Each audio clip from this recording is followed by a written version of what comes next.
Hello বন্ধুরা, তোমরা সবাই ভালো আছো? আমি অনেক ভালো আছি। তো চলো আজকে তোমাদের সঙ্গে একটা রেসিপি শেয়ার করব। তো চলো দেখতে থাকো।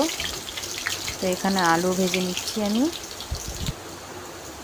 চলো আলু ভাজতে ভাজতে তোমাদের সঙ্গে শেয়ার করি। তো আলু ভাজা হয়ে গেছে, তারপরে এখানে পেঁয়াজটা দিয়ে দেবো। পেঁয়াজ ভাজা ভাজা হয়ে গেলে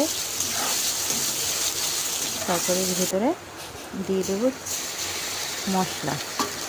তো মশলা দেওয়ার পরে মশলাটা ভালো করে কষিয়ে লবণ হলুদ দিয়ে তো দেখতে থাকো। চলো কী রান্না করছি। আর ভালো লাগলে অবশ্যই লাইক কমেন্ট শেয়ার সাবস্ক্রাইব করে দিও বন্ধুরা। তো দেখতে পড়েছো কী রান্না করছি আজকে। আজকে রান্না করছি চিকেন। তো ভালো লাগলে অবশ্যই কিন্তু কমেন্ট করো, শেয়ার করো, ভিডিওটা সাবস্ক্রাইব করো আমার ইউটিউব চ্যানেলে সোনামা অফিসিয়ালে। তো চলো দেখতে থাকো কেমন করে রান্না করি। ভালো লাগলে অবশ্যই লাইক কমেন্ট শেয়ার করো।